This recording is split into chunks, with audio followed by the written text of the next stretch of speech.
A few years ago, I attended a financial conference. And actually, it was the conference led by Deborah Owens, who was on the last Lead Like You Mean It People.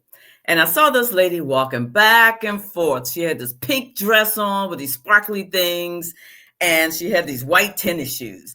And I said, And I just watched her. She was the MC, but she was a little bit different.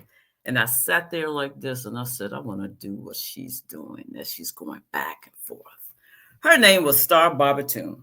So I met with her, and a couple of months later, she became my story coach. And remember, any of you remember me saying this, is that she said something basic with telling a story.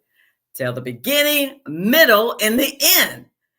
And sometimes I would do great because I would tell the beginning, middle, and then Star would say, but you forgot the end. Give me the end. Then I learned to give the whole picture, beginning, middle, and end. But not only is she a story coach, she's also helped me to give a professional talk. She's a speech coach. And I learned so much from her. But one of the things that I learned that I thought, I'm learning this all over again, is when you give a talk, it's not about you. It's about the audience. And I thought, hey, I'm the one giving the talk. It should be about me. But it reminded me of coaching. When I became a professional coach, I was going through the training. One of my coach mentors said, it's not about you. And I thought, wait a minute, I'm the coach who's coaching a client. It should be about me. No, it's not about you. It's the exact same thing I went through as I grew in my leadership. It's not about you. It's about your staff. It's about your colleagues. It's about the organization. It's not about you. So that's what Star has trained me on, that it's about the audience. She's also trained me on how to engage with the audience ahead of time. That helps, alleviate or maybe reduce some of the nerves. So Star Bobatoon, I'm so glad to have her today. So today, folks, welcome to Lead Like You Mean It, people. It's a fabulous day of having Miss Star Bobatoon. And let me tell you a little bit about Star. She's an award-winning speaker, trainer, and coach who has spent more than 30 years helping professional women and leaders sharpen their communication, performance, and stage presence so they can deliver messages that inspire and influence. And okay, before I finish, I have to say about Star. With helping me with my stage presence, something she had me that I've really learned is I needed to be able to take the people on an emotional roller coaster. I just couldn't stay in one little place and feel comfortable and have a monotone voice. I needed to invite them in. I needed to ensure that they felt my pain. What's the pain? What's the pain? Because again, it's about them. These are some simple things that I learned from Miss Star Bobatoon. So Miss Star Bobatoon, Esquire. Hello, my Welcome. sister. Welcome to Lead Like You Mean It, people. Thank you.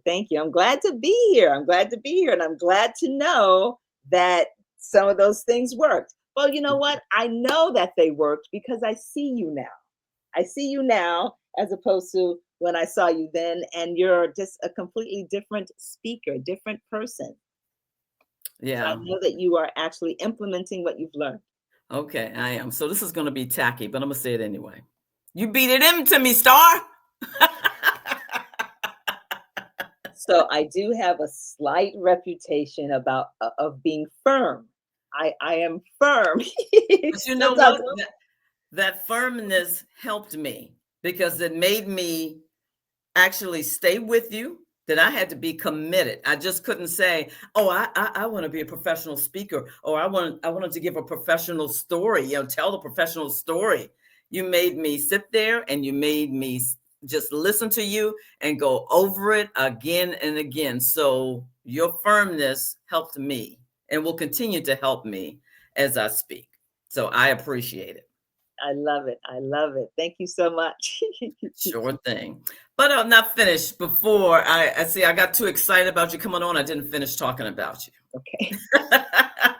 She's a former attorney, a certified AI consultant, and a powerhouse speaker who's trained with legends like Les Brown and shared stages with icons such as Lisa Nichols, Susie Orman, and even Michelle Obama.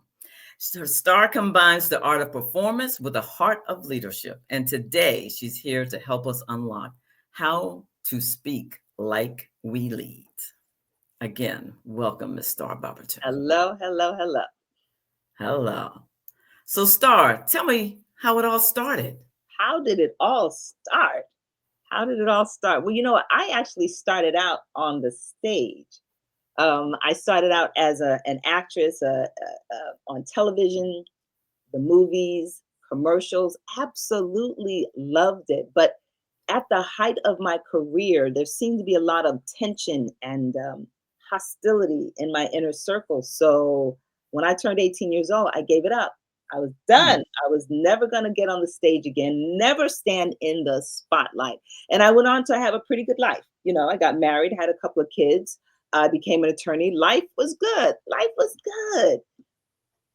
But something wasn't right, you know? Um, I mean, I would come home, drive home from my fancy lawyer job and my fancy car, and I would just plaster a smile on my face, reminding myself of what I had to be grateful for. I'd be holding on to that steering wheel, just reminding myself my life is good.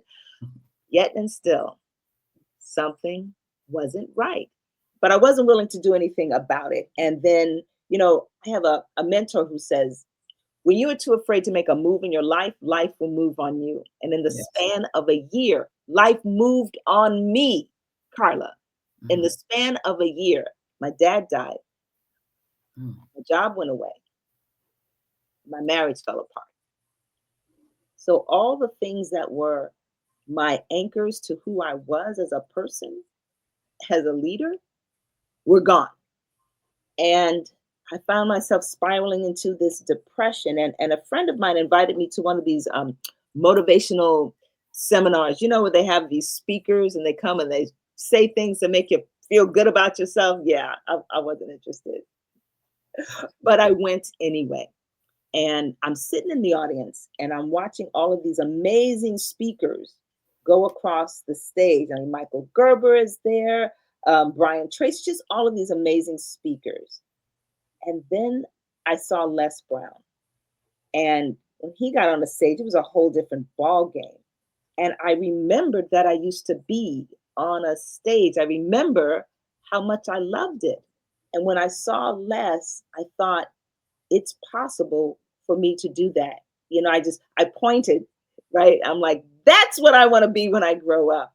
Mhm. And I end up training with Les. I end up working with him. I ran his speaker training program. I traveled and spoke with him internationally. I went on to become the number one trainer in a national training company, number one in sales and in performance. And as you said, I've had the opportunity to speak with some amazing people. And so as I'm speaking on these stages, people start asking, hey, Star, I'd like to speak like you know, just like someone in this room who pointed and said, I want to do that.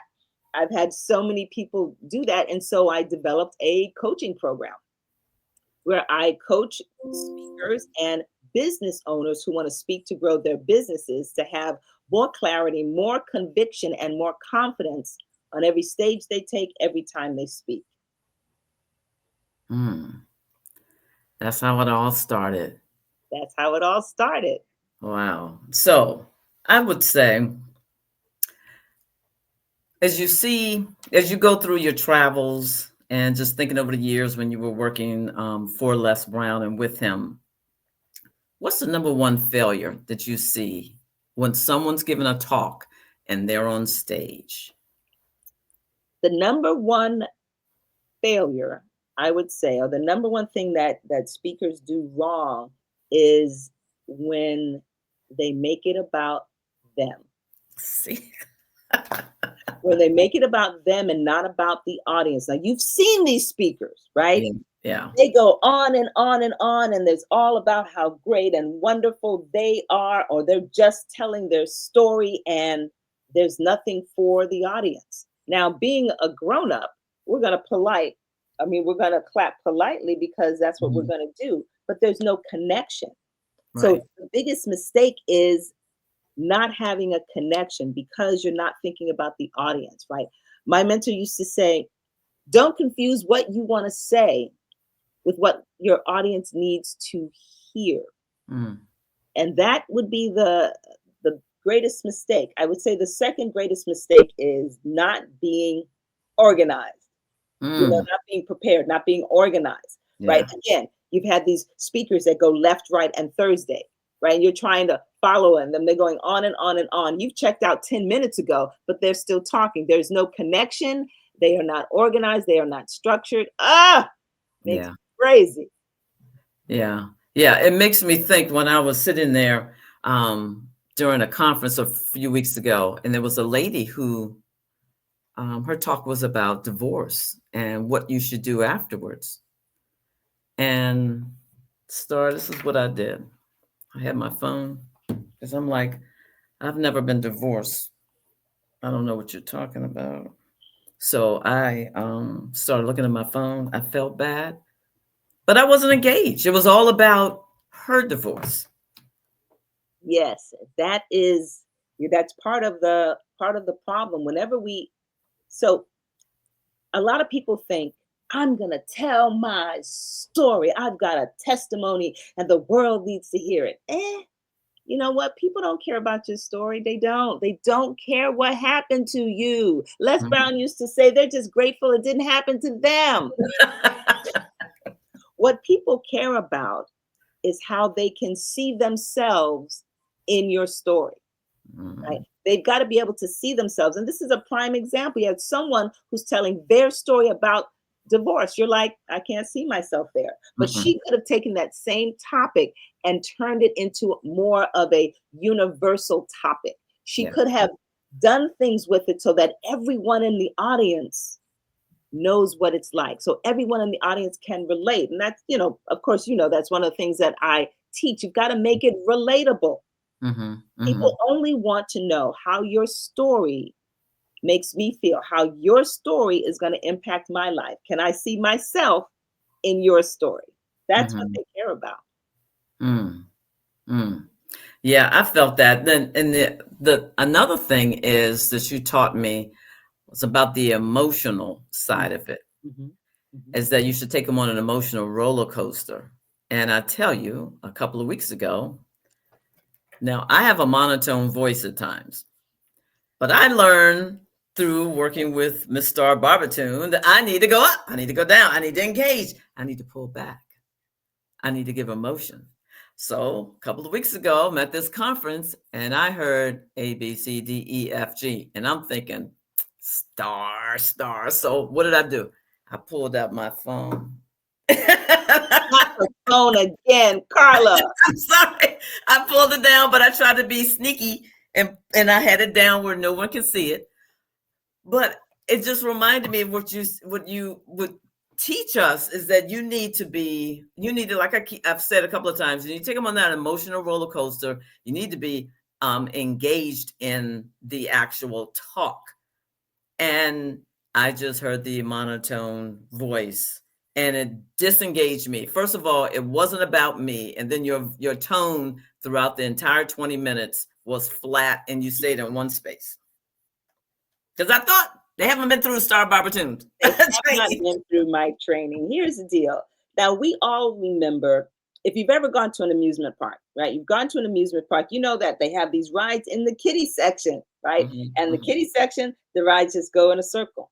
That's it. They don't go up and down. They don't shake. They don't go side. They just go in a circle. And you put a 3-year-old on that, and they are in heaven. yes. They're having a great time because they're going around in the circle. Most adults are not interested. Mhm, They're not they're just not interested in going around in a circle with no ups and downs. That's why they have the adult amusement park. But when we talk, when we speak, when we share, you know, ourselves in an audience, we're doing the same thing. We are taking them on a ride, and they don't want to go on the kiddie ride. What we want as adults, we want the highs, we want the lows, We want speed. We want slow. We want to be engaged. You take people on a journey. It is so important because otherwise you're going to lose them. Case in point, people will be bored to death. Yes. You got to take them on a ride. Yes, I'm with you. That was my first experience with that. Again, I thought they need to be trained by Star. Well, see, here's the deal, Carla. Now that you've been trained, you see and hear differently. Yes, You see absolutely. and hear differently. 2 years ago, before we met, you would have been okay, Yep. whatever. But now your brain is like, hey, they're doing it like this, they're doing it like this. And that is Mhm. the beauty of growth and learning, right? You just become a different person. You have a different mind. And that is what I want. When I coach my people, I want you to become a different person, to see things differently, to feel things differently, to do things differently. And then you can take those skills and off you go. Yeah, absolutely. I experienced it.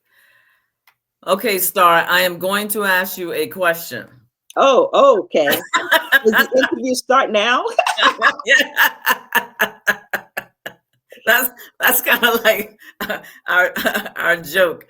I may ask all the questions, and I typically do not. Got it. So I'm going to be professional right now, professional interviewer. I'm going to ask you a question. It may be the only one that I ask.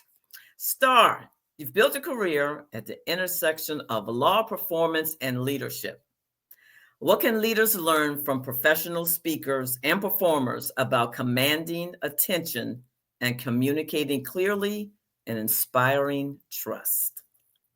So I believe that speakers as well as leaders need to be able to own their stage, whatever stage that is. I believe that every time you speak, it is a performance, and every place you speak is a stage. And leaders need to give the best performances they can on the stages they take. Now, what is a stage? A stage might be in front of 2,000 people, but it might be it might be a smaller stage, might be 100 people. It might be a board meeting. It might be a team meeting.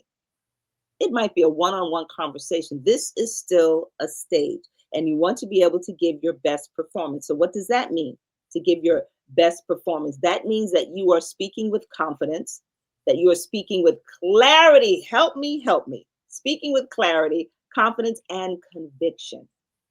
Hmm. Those are the things that are needed, and it goes for speakers and it goes for leaders, because I believe that leaders are speakers, right? Yes, The yes. higher you go in any organization, the more important your communication skills become, Hmm. right? As a frontline employee, it's not so important, but you start managing people, and you know this, you start leading people, you have to be able to communicate. And first of all, you need to have clarity. You need to know where you're going, right? So Hmm. you need to know where you're going, because if you don't know where you're going in a conversation, again, you're taking this audience on this ride to God knows Yeah. where. It's like if you were going to a brand new mall and you had half a dozen 5-year-olds, right? And you're trying to get them somewhere. If you don't know where you're going, I guarantee you're going to lose some children, right?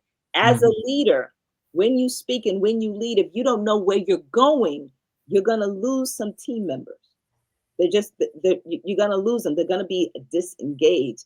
And so you need to know where you're going. You need to have that clarity. And then you need to have that confidence, right? That presence.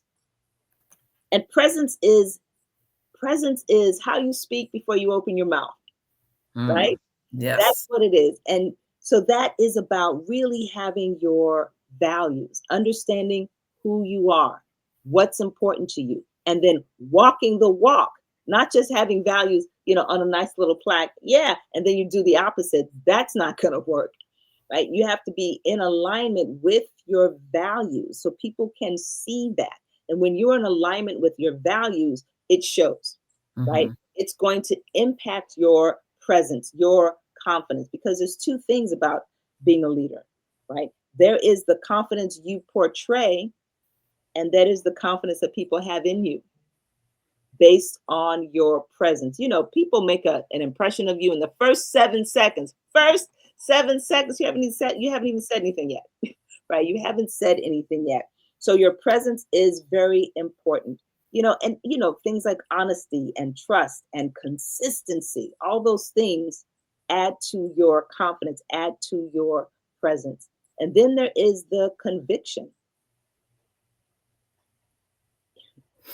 You have to believe what you're talking about, and you have to be consistent with what you believe. You know what I mean? We have Mhm. leaders that will say one thing, but behind the scenes it's a total different story. There is no conviction there, and where there is no conviction, the people will not follow you. Yeah. They will not. There was a story that I read about a leader that did not have conviction.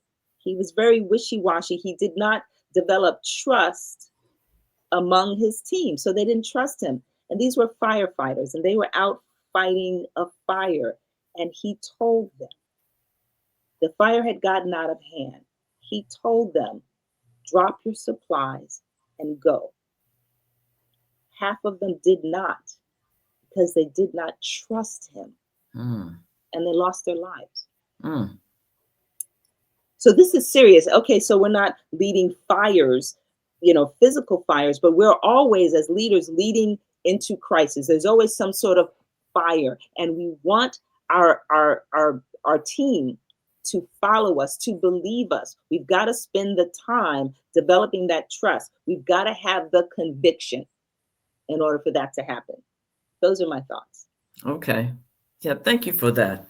So I'm thinking about a leader who may have, let's say, 15 employees,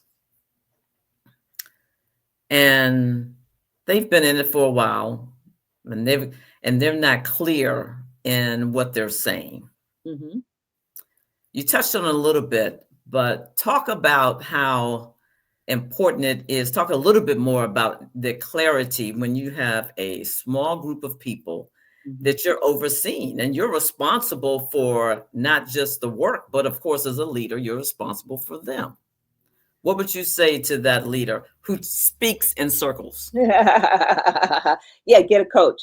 I would Hmm. say learn communication skills. There are lots of executive coaches out there. I'm just one. You are one. There are a Hmm. lot of executive coaches out there, but so what I would suggest a leader to do, and here's the deal, Carla, only a very strong leader can do this. Yes. Only a very secure leader can do this, because a Yes. lot of people, once they become in leadership, they think they're supposed to have all the answers. Mm-mm. They're supposed to have all the answers, and so they bluff, right?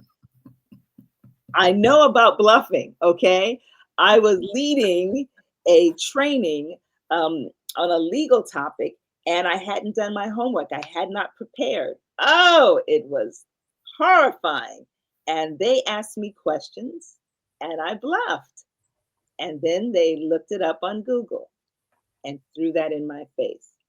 It Mm. was Wow. humiliating.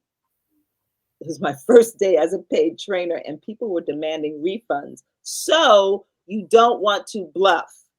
You Yeah. don't want to bluff. I got more respect as a trainer when I would say, I don't know the answer to that, but I can look it up. So Hmm. much more respect. So the problem that leaders have is that they think they're supposed to know everything. And then when they don't, they bluff.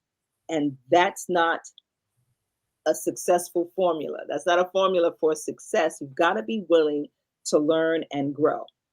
If you have the guts, if you have the security to ask your people what they think about your communication skills, you got to be strong, right? Because some people are going to say things that you're not ready to hear. You've got Hmm. to be strong. You've got to have, and you've got to be flexible, right? You've got to have an open mind. But ask your people, am I being clear? Do you understand what I'm saying? Never ask the question, do you understand? Because then the answer is yes, because they're going to be polite. The Hmm. question is, tell me what you understand. Tell me what you understand. And if you notice that you said X and they came by with Z, Yep. somewhere there's a problem. There's a problem. You can look at your history. Are you constantly having misunderstandings with people? Like constantly? Why does that one get it wrong and that one gets it wrong and that one gets it wrong? You might want to look at the common denominator. It might be you. If you have the Yes. courage to do that, to ask and get that feedback, and then do something about it, I believe that you can overcome that. You can Hmm. overcome that because clarity is key. Clarity is key. When there is no clarity, you cannot get things done. You waste productivity, morale decreases, and revenue drops. Oh You've my got to God. have that Yeah. clarity. Yeah. I learned that the hard way about just speaking a simple truth. I um I worked for this executive. He was a senior executive, and he wouldn't talk too much, but he would walk around to my desk and he would ask me a simple question: Carla, where is such and such? And I would talk in circles. See, I know that about circles. And he would walk away. I'm thinking, this rude man, how dare you? A couple of months later, he would come to me and he said, Carla, where is so and so? I would talk in circles. And he would look at me and walk away. I'm thinking, this rude man. Oh, this is the second time this happened, Carla. You're the problem. You're not answering his question. He asked a simple question, but I didn't answer it. I chose to, show my ego. Well, I know this, and this, and this. And he let me know that's not what I want. The third time he asked me a question, I answered it with 2 words. He said, thank you, gave me a smile, and walked away. And when he walked away, I said, yes. But then he taught me a lesson. I mean, Mhm, he was still rude by walking away, but at the same time, no, I'm the senior executive. I asked you a simple question. mhm, All you needed to do is answer it, and you answer it with just a few words. I mhm. don't need 8 sentences that make no sense.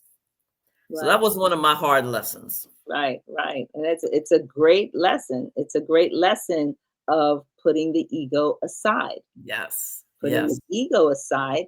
And it's also a lesson in it's not about you, yep. it's about the audience. It's about what he wanted, giving them what they need, not what we want to say. Hmm. Excellent. Good for you. Yeah, that Good was a for you. hard lesson. Hmm. That was hard. It was a lot of swallowing of my pride. Sure. It was a lot Absolutely. because I thought I don't have a problem. You're the problem because you're rude. But anyway, okay. I'm That's going to ask good. another question, Star. Hmm. All right. You teach that speaking isn't just about performing. It's about leading with your message. What does it mean to speak like you lead, and how can leaders show up more powerfully through their words? What does it mean to speak like you lead? I believe I'm coming down to the same three things that I talked about before about clarity, confidence, and conviction, right? These are the things that are necessary to lead. These are the same things that are necessary to speak, right? It's pretty much the same. You've got to be clear, right? You want to lead with presence. We talked about that. Hmm. Your command, right? You want to be able to speak with power, meaning you know what the heck you're talking about. It means that you eliminate what I call confidence killers. Confidence killers, the way some Hmm. people talk, where they say things like, this is probably a silly idea. Okay. Or, oh, this one, I'm really nervous. I'm not really a speaker. I'm new to giving team meetings. Why would you tell me that? Why would you make me lower the bar for you? And then Mm. my favorite one, this is probably stupid. Look, you tell me that this is probably stupid. What do you think I think? That is Mhm. probably stupid. Yeah. We've already started. I've already come to my conclusion. There's no need to have any more conversations. So that's part of that speaking with power. It's not being the loudest one in the room, but it is having that clarity and speaking those positive words and getting rid of those confidence killers. And I think another thing that matters is inspiring action, right? As a Mm. speaker, that's what you want on the stage, right? We've talked about that. It's not just about you telling your story or you having, having the stage. It's about what can you do for me, the audience. As a leader, you want the same thing. You want to inspire action. You want the people to do what you tell them to do. Yeah. Yeah. And in order to do that, you have to inspire them, right? You have to give them something to believe in. You've got to, and you know this, you've got to set the stage for them so they can see the future, see what's possible, and not just for the company. People want to know that you care about them, Yes. right? They want to know that you care about them. You know how it is. If you are the kind of speaker, are the kind of leader that pours into your people, you're developing them, you're helping them be greater, there's a certain amount of loyalty that they give to you. I had a I had a boss when I was an attorney, Jim Severson. Man, I love Jim Severson. I did because he was always telling me how great I was going to be, and he poured into me, and he was clear in his conversation. I had another partner that I worked with, and we're going to call her Allison. And Allison was not like that. Allison Mm. was not like that at all. First of all, she was not clear, and she hated when you asked her questions. If you came back, she'd be, "I already told you." Well, if you had been clear, but you couldn't say that to her. And whatever I did, she like it didn't matter what I did. I would spend hours putting together briefs for her. She would just talk about what was wrong. I mean, she could find what she would just dig until and that's all she would talk about, right? And so you've got on the one hand this leader that pours into me, who is clear, who I know that he cares about my development, and then of course you have Allison, and I like to say that Jim, I would follow Jim anywhere. Jim Hmm. asked me to do things that were outside of my comfort zone. I was like, yes, absolutely. I would do anything for Jim. I would follow Jim anywhere. But Allison, I wouldn't follow Allison out of a burning building. Okay, maybe out of a burning building, but I'm not going to go above and beyond for Allison. Right. I'm just going to give her as whatever she asks for, I will give it to her, and then I'm stepping away. So as a leader, when you inspire action, you can ask your team to go above and beyond because they know you care about them. So those would be the three things. You lead with presence, right? You lead with presence, you speak with power, you inspire action. And that is how we have the speaking and the leading together. Mm. Okay. Excellent. Thank you. Talk to me since you're an AI consultant. Talk to me about AI and speaking. Well, AI it's like cell phones on the internet. They're here, baby. They're here. And they're going to stay here, and they're going Yes. to get bigger and Mhm. bolder and either get with it or get left behind. So that's how I feel about that. Um, I have been using AI in my coaching and in my speaking. Absolutely. I use it to assist me, right? Like sometimes I've got an idea, and like chat gpt becomes my sounding board. I'm thinking about doing this, what do you think? But not eh, but I mean, I'll spend hours there, not because it's telling me what to say, Mhm. but it is helping me think, right? But it's still about me and who I am and what I want. And that's why we work for hours until I get what I want, because I have a clue. So I find it very helpful as a speaker, to help me with concepts, with ideas, things that I didn't think about. I don't take everything that it says because sometimes it's crappy. Sometimes I say to ChatGPT, "You don't know me at all," because some of the things it comes up with, I'm like, How did you do that?" Man, my assistant had to. She was filling out a speaker proposal for me, and they were asking for my accolades. And she asked ChatGPT for my accolades because it should know me. My information is there. And it Right. was saying things that were like, what? What's this about my $4.2 million business? I don't remember that one. Anyway, it was off the charts with the things that I've done. I was like, do you even know who I am? Anyway, so I use it for speaking, but I also use it when I'm coaching. I was just coaching with a client yesterday, and I love it. I love it when clients come and it's like, I'm going to talk about this. Excellent. We'll talk about that. But before we talk about that, let's go back over here and figure out what's your message, your audience, your purpose. I always start with that over and over and over again. And by Mm-hmm. the time we figured out who he was talking to and what that message was, that talk was not relevant. See, Mm. that talk was about what he wanted to say. But Yeah. once we figured out who the audience was, we had to come up with a different talk. So we came up with some ideas, and this is stuff that I believe I have to do with him, right? We have to talk. I have to pull it out of you. Mm-hmm. That's where you say that I get a little firm, right? I gotta pull the good stuff out to get an idea of where we're going. And then I take it to Chat GPT and say, this is who I am, this is who he is, this is what we're trying to do, pull that together for me. And it did, and it just gives him great ideas.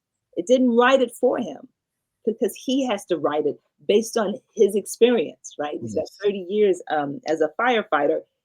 You've got to pull yourself into that.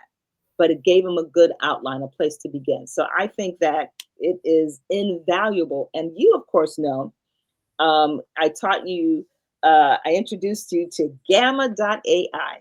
Oh, thank you. To this day, thank you. So we're coaching a bunch of people, and we're coaching them to do webinars. You got to do webinars, get out there and do webinars. And so being a coach who cares, I show up to some webinars that my clients do. And their slides were so not what they should be. Mm. So we had that class where I was like, okay, I'm introducing you to how to do better slides, how Yes. to do better presentations. And I introduced Gamma, um, the app Gamma, and it's fabulous. Again, is it going to think for you?